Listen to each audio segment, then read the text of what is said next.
We hacked into a stalker's Instagram, and that inspired us to make a game.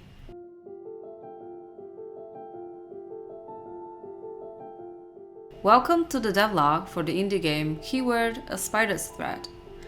What if you could play a game that was made to be hacked? Sounds cool? Around 2 years ago, a friend of ours came to us with a problem. A stranger had begun harassing her over Instagram. My friend was really disturbed at the things this person was saying to her.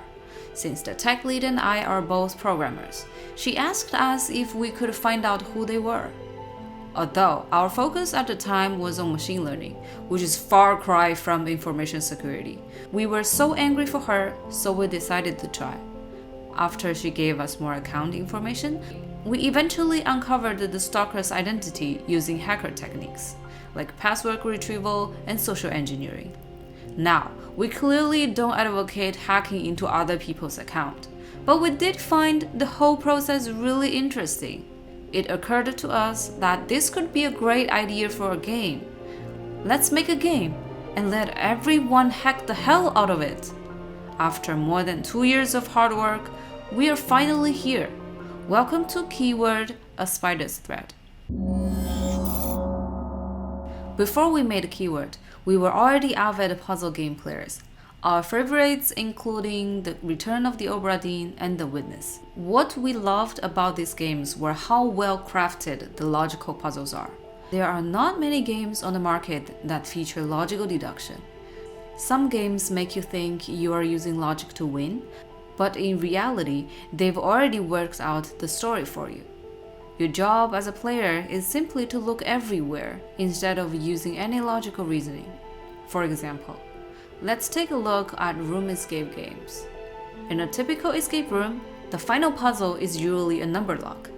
If it is a lock with a 4-digit code, you will find the 4 numbers somewhere in the room. You put those numbers in the right order, you will unlock the door easily.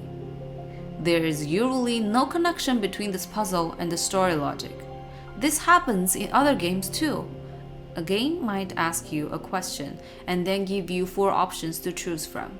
Even without giving away clues, the option always contains spoilers. And this is where keyword is built to shine. Like Dr. Watson in the Sherlock Holmes stories, the player becomes more of a witness to the ingenuity around them. We believe players would rather be Sherlock Holmes than John Watson. So, we've tried our best to ensure all the puzzles in keyword have a consequence. You are guaranteed to find the answers as long as you know where to look. The twists, turns, and revelations depend on your deductive skills alone, and this makes it really immersive and thrilling. Today, Keyword finally has completed the development. Our publisher in China is Gamera Game. We started engaging with them last year when they released the Dyson Sphere program. Seeing Dyson Sphere doing so well, we were a bit worried that they wouldn't carry our game anymore. But they are more than enthusiastic than ever. We have full confidence in them to handle our release. So, why have we decided to make a devlog now? While we worked on Keyword, we watched many other indie devs share their experiences on YouTube. Their video really influenced our journey at City from Not Studio. At the end of the day, our studio is really just a dozen friends working together, trying to create something really cool for you guys out there. Now that we are about to ship our first game, we have a lot of interesting observations and experiences to share too. For fellow devs, we want to help you avoid common pitfalls during development. For players, we want to engage you in our journey. Our demo has been released and it's free to play until October 7th. Everyone is more than welcome to try it and put Keyword on the wishlist. We are about done with the first episode. For future videos, I have a few more topics I want to share about. For example, if you want to make a game, what's the best way to start? Do you need to quit your job? The short answer is no. Our tech lead didn't quit his day job. How do you find the people you need? Programmers, artists, modelers, animators, musicians. Making a game needs all of those skill sets. And of course, the question we can't get away with. How can you fund your game idea? Well, there are multiple ways, like government grants, investors, tax rebates, etc. I will tell you how to find these opportunities. In short, please subscribe, and we will talk more soon.